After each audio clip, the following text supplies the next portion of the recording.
Assalamualaikum dan salam bahagia saudara-saudari para penonton yang dihormati sekalian. Live kali ini, siaran langsung kali ini adalah siaran langsung khas untuk membincang tentang isu yang viral dalam media sosial sekarang ini, iaitu berkaitan dengan menyambut Hari Agama Sedunia. Apakah hukumnya?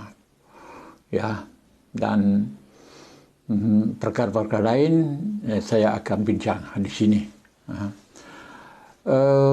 Dari segi hukum, memang kalau kita merujuk kepada pandangan orang-orang tertentu di kalangan orang bertanggungjawab agama, kita pergi kepada menteri di Jabatan Perdana Menteri atau Menteri Agama Malaysia, Idris Ahmad, mengatakan bahawa tidak ada istilah menyambut Hari Agama Sedunia ini.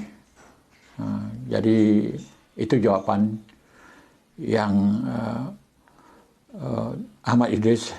Idris Ahmad memberitahu kepada kita. Memberitahu kita begitu. Saya rasa jawapan ini ataupun penjelasan beliau ini tidaklah dapat mengurai kemuskilan, ketidakfahaman penduduk tentang isu menyambut Hari Agama Sedunia ini. Malah penduduk, orang ramai mungkin akan berasa bertambah bingung dengan jawapan yang diberi oleh menteri. Kerana betulkah tidak ada istilah menyambut Hari Agama Sedunia ini? Sudah tentu mungkin tidak ada dalam kamus menteri, tapi ada dalam kamus dunia dan dibawa masuk ke Malaysia juga pada waktu sekarang ini. Sebab benda ini adalah benda lama, benda yang perkara yang sudah muncul sejak tahun 50-an dulu lagi, dibawa oleh puak Bahai, kerana mereka kumpulan yang kumpulan agama yang terpencil, yang tidak mendapat sambutan di kalangan umat manusia di dunia, maka terpaksa berusaha mencari slogan-slogan yang bersifat universal, yang bersifat sedunia, supaya dapat promosikan kumpulan mereka diterima oleh masyarakat dunia. Dan saya pernah pergi juga di kuil mereka di Israel. Saya pernah pergi lawat kuil mereka di Israel. Kita tengok bagaimana mereka di sana mendapat sambutan di Israel. Okey, jadi itu ada. Jadi karena keterpencilan jauh, kerana juga terancam kumpulan ini banyak negara kecuali di negara barat. Jadi mereka terpaksa mencari jalan untuk nak keluarkan dalam bentuk yang bersifat harmoni, yang bersifat toleransi, yang bersifat universal. Ya, begitu juga berlaku kepada Hiwarul Adyan ataupun dialog antara agama, sebenarnya datang daripada gereja. Bukan datang daripada orang Islam. Waktu gereja kuat, waktu gereja kukuh, waktu zaman penjajah dulu tidak ada dialog sama agama, antara agama ini tidak muncul. Hiwar bainal adyan ini tidak muncul sebab mereka kuat, mereka perkasa, mereka gagah. Tapi apabila sekarang ini telah melihat bahawa agama Kristian itu sedikit undur, menyebabkan mereka sarankan idea ini, iaitu pandangan ini, gereja menyarankan pandangan ini.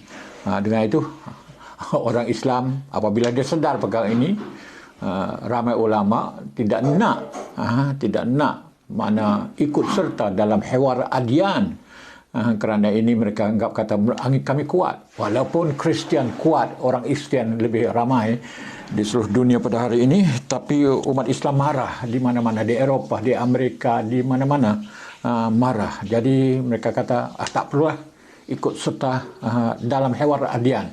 Tapi ada ramai ulama lain pula, institusi agama lain pula tidak melihat begitu. Mereka melihat, tidak nak lihat dalam bentuk konfrontasi. Kalaulah ada pihak lain yang mengulur tangan untuk nak berdialog, untuk nak berbincang, untuk nak hidup bersama, kenapa kita tidak mengulurkan, menyambut tangan mereka? Itu menyebabkan hewar adian muncul juga di Azhar, muncul di negara Arab. Walaupun merupakan inisiatif Kristian, inisiatif gereja, tapi ulama menerima pandangan itu ya, ataupun inisiatif Kristian itu diterima kerana kita perlu duduk dalam dunia ini, duduk bersama, hidup bersama dalam masyarakat majmuk. Ya, itu yang inisiatif yang dibuat oleh agama Kristian, yang dibuat oleh gereja sekarang mendapat sambutan di kalangan orang Islam sendiri, di kalangan ulama-ulama Islam sendiri, di kalangan syuyukh al-Azhar, syekh-syekh al-Azhar. Jadi ada dua pandangan lah berbeza. Kalau kita merujuk kepada okey, tadi saya cakap tentang yang menteri, saya kata tak ada istilah. Okey, kalau kita pergi kepada pandangan-pandangan orang bertanggungjawab agama pula ada sekarang ini, mana tak boleh, kita tidak boleh ikut ni kalau dalam konteks hari agama sedunia ini, katanya kita tidak boleh ikut. Ada mufti, ada timbalan mufti, ada macam-macam kumpulan lah keluar membuat kenyataan, memberi hukum, menghukumkan bahawa menyambut hari agama sedunia ini, mana kita tidak boleh ikut serta kerana bertentang dengan akidah Islam. Ini pandangan fatwa yang sama sebenarnya kalau mengikut dalam Islam, tapi kalau di Malaysia tidak sama. Fatwa itu pasti dibuat oleh mufti, ya, dan pasti digazetkan, ya. Okey. Jadi itulah yang kita tahu bahawa sekarang ini bagi hukum ni, saya akan mencerita, bukan nak cerita kata mana saya setuju tak setuju mana. Anda tahulah saya bawa pandangan pro dan kontra. Dan di Malaysia begitulah sekarang ini. Golongan-golongan agama kata tak boleh kerana ia bertentangan dengan akidah Islam. Okey, Indonesia pun begitu. Ada juga ulama-ulama daripada Pertubuhan Agama Indonesia mengatakan begitu juga. Tak boleh, ini haram, ini bercanggah dengan akidah Islam, dan gitu-gitu. Okey. Saya berhenti setakat itu. Saya nak tanya, apakah ini merupakan penyelesaian sekiranya kita mengharam, menyekat orang Islam menyertai ini? Apakah cukup setakat itu? Apakah memadai setakat itu? Saya kata tidak memadai. Tak cukup dengan menteri mengatakan tidak ada istilah ini. Tak cukup dengan kita katakan bahawa menyambut perayaan atau menyambut hari agama sedunia ini adalah haram, adalah bercanggah dengan akidah Islam, adalah tidak cukup. Kenapa? Sebab kita masih banyak perayaan lain lagi yang ada di kalangan orang Islam ini, termasuk tahun hijrah pun adalah bid'ah. Tak boleh juga kalau nak kira betul-betul tahun hijrah. Mana nama-nama bulan dalam hijrah itu pun adalah nama-nama jahiliyah. Nama hari, nama dalam bahasa Inggeris begitu juga. Nama banyaklah kalau kita nak kira betul-betul, memang begitu banyak yang kita amal sekarang ini, kita kaji betul-betul. Asal usulnya adalah berasal daripada orang kafir. Tahun baru, tahun Christmas, hari budak-budak, hari wanita, hari guru, kemarin hari buruh di sini, hari macam-macam lah perayaan, macam hari kebangsaan. Bukan satu pun yang kita buat, yang kita pilih, yang kita inisiatif orang Islam. Semua itu hari kebangsaan dan semua hari-hari perayaan yang ada sekarang ini adalah dibuat merupakan inisiatif orang kafir sahaja belaka, malah kadang-kadang, bukan kadang-kadang, banyak pula berkaitan dengan jahiliah, berkaitan dengan animisme, berkaitan dengan budaya-budaya jahiliah yang beribu-ribu tahun lalu, termasuk yang saya sebut tadi nama hari Selasa, hari Rabu, hari Khamis, Sunday, Monday, semua ini kan nama-nama Tuhan, nama-nama dewa, nama semua. Begitu juga nama planet yang kita ada kita dok panggil semua ada semua ini adalah jahiliah belaka. Macam mana para mufti, macam mana para ulama untuk nak kalau yang ni haram, bagaimana yang kita dok amal setiap hari ini, apakah tidak haram? Ya, tapi kita tak saya tak berani nak kata bahawa ada mana mufti sanggup mengatakan hari kebangsaan ini haram. Ya, hari wanita ke hari apa tu boleh jadilah ada yang orang yang mengharamkan perkara itu. Jadi banyak perkara. Jadi nak guna pendekatan seperti dengan menteri kata tidak ada istilah, mungkin tidak ada istilah di kalangan orang Islam, dan nak mengatakan haram bercanggah dan enggah, nak guna pendekatan ini tak cukup saudara-saudari semua. Pasti ada ijma' ulama, pasti ada konferensi, pasti ada persidangan para ulama untuk nak menyelesaikan semua ini. Semua ini.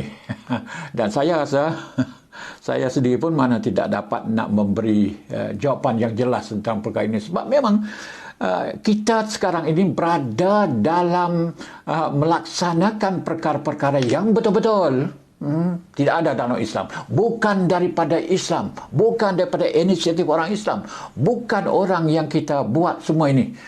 Macam-macam perayaan yang ada ini, kalau kita nak ikut hadis, dalam hadis mengatakan kita ada 2 hari raya saja, Aidul Fitr wal Aidul Adha. Yang lain tak boleh kalau nak berdasar kepada hadis itu. Dengan itu golongan bid'ah sunnah yang berhukum dengan bid'ah sunnah pun tidak nak.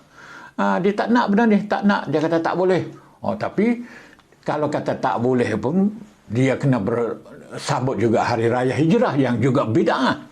Dan banyak lagi hari raya di Saudi sendiri, Fuad Salafi Wahabi sendiri kan, melarangkan semua, tak boleh itu, tak boleh ini, tak boleh, kecuali 2 hari raya itu saja. Tapi sekarang Saudi Arabia sendiri pun ada hari kebangsaan.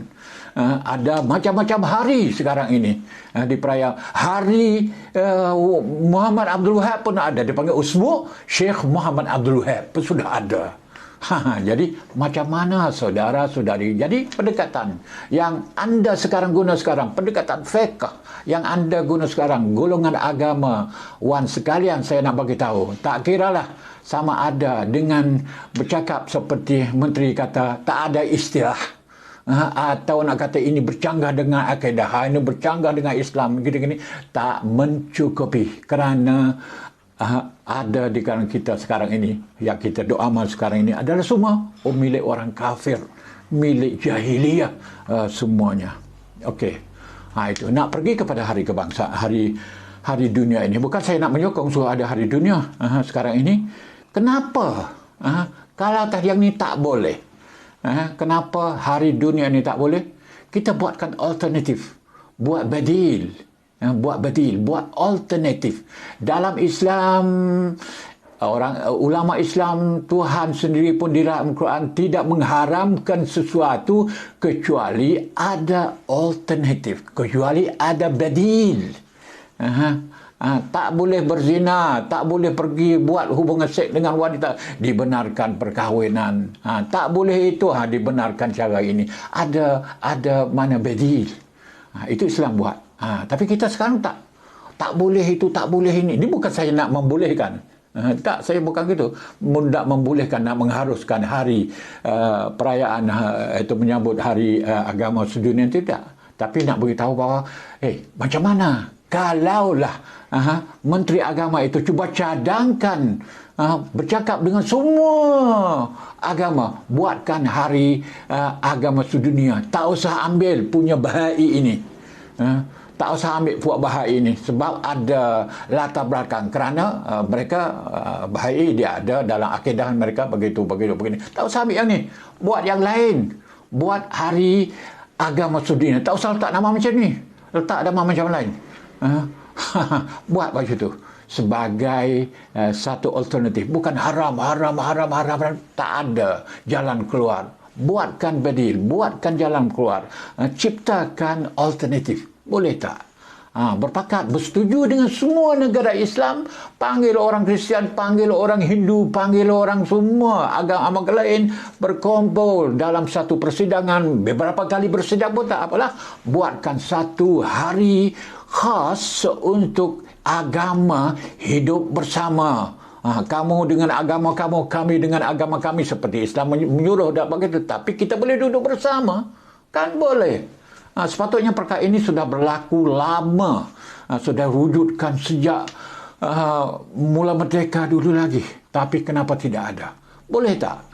Boleh tak? Tolong orang bertanggungjawab agama, tolong Pak Menteri, tolong negara-negara Islam, tolonglah menyediakan alternatif, al-badil, jalan keluar hari macam ini supaya menjadi yang betul-betul hak bersama, bukan milik satu-satu agama. Ya, itu yang saya cadang di sini, saudara-saudari. Dan saya nak bagi tahu, kan ada beberapa negara Arab sedang berusaha. Sekarang ini termasuk Emirat Arab Bersatu.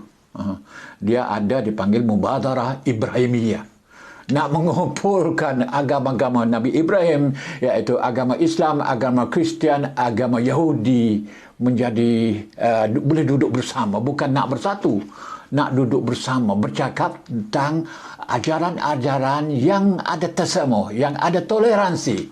Itu diusahakan oleh Emirat Arab Bersatu. Tapi ditentang jugalah. Sebab apa? Katanya tak boleh, kita tidak boleh mengaku, tidak boleh mengiktirafkan agama lain, sebab agama yang benar itu hanya satu, Islam sahaja. Macam-macam berlaku.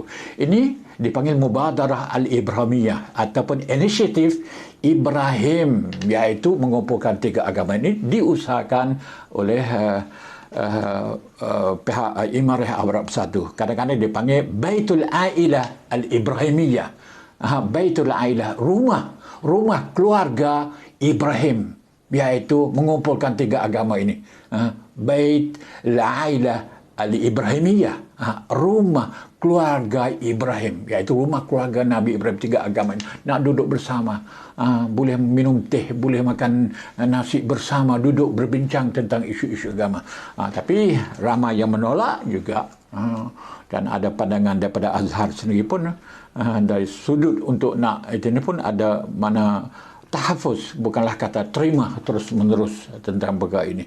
Dan ada kaitan ini sebenarnya masalah kalaulah ada toleransi, ada tasamuh, ada penerimaan dalam bentuk begini, bentuk Mubadarah Ibrahimiyah atau inisiatif Ibrahim atau Baitul Ailah Ibrahimiyah, atau dipanggil dalam bahasa Melayu nak panggil makna rumah keluarga Ibrahim ini akan memberi keuntungan kepada Israel. Israel sekarang ini telah menduduki hampir ke seluruh bumi Palestin, ya. Israel sudah duduk. Jadi kalau berdamai, tidak berperang dengan Yahudi, artinya orang Arab akan rugi. Sebab sekarang ini tanah Palestin itu dah ditelan 99%.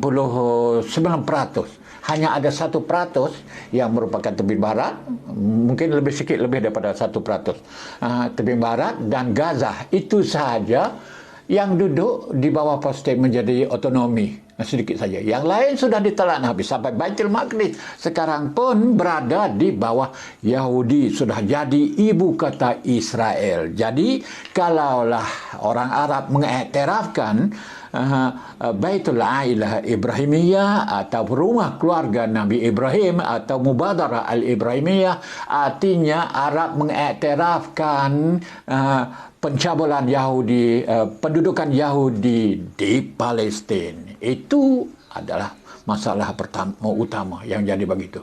Ya, ini masalahnya. Jadi walaupun dalam Islam itu suruh bekerjasama, suruh hidup bersama di antara agama, tapi ada masalah pencerobohan, pencabulan, pendudukan, penjajahan terhadap bumi-bumi orang Islam, terhadap bumi orang Arab. Jadi nak laksanakan perkara ini bukan mudah. Pasti ada tentangan. Dan satu lagi yang saya nak sebut di sini, sebenarnya UN, bangsa-bangsa bersatu pun sudah ada satu jawatan kuasa yang sebenarnya untuk nak toleransi, untuk nak hidup bersama. Tak perlu kepada yang baik. Hari Agama Sedunia tadi, ya, sudah ada. UN pun sudah ada. Nama dia The World Interfaith Harmony Week, atau Minggu Keharmonian Antara Agama Sedunia.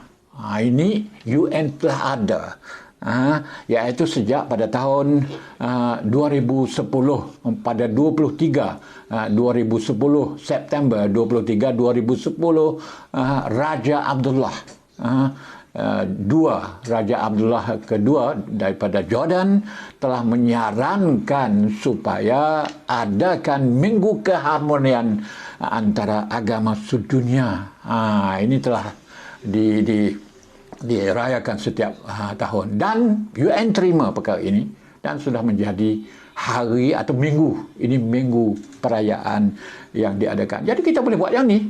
Tapi cadangan saya, kalau boleh lah, buat hari agama sedunia yang lain yang merupakan inisiatif Malaysia, inisiatif negara-negara Islam. Kalau kita ada pemimpin negara yang kuat, yang faham tentang perkara ini, mungkin boleh tonjolkan perkara ini seperti dengan zaman Tun Dr. Mahathir Mohamad, kan, yang diterima oleh seluruh dunia. Kalaulah keluar daripada nama Tun Dr. Mohamad, tapi sekarang dia bukan Perdana Menteri, tak boleh nak lakukan tu, orang tak dengar, ya. Kalau dia buat begitu, kalau Malaysia buat begitu, ataupun Perdana Menteri sekarang menyarankan apa itu, panggil semua seluruh dunia untuk mendamaikan seluruh dunia antara agama. Panggil Saudi, panggil semua, bincang, buatkan. InsyaAllah boleh. Kalau tak mampu, tidak adalah cara lain kecuali sokong yang UN telah ada sekarang, iaitu Minggu Keharmonian Antara Agama Sedunia. Ya, itulah yang saya boleh berkongsi pada sesi khusus, sesi khas kali ini, iaitu tidak mencukupi dengan membuat kenyataan seperti dengan menteri di Jabatan Menteri. Tak ada istilah ini, tidak ada, bukan hal lah.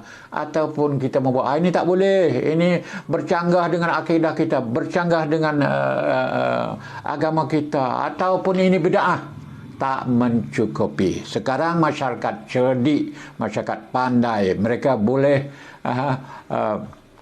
mengkaji dan meneliti melalui sosial media. Semua ada di sini.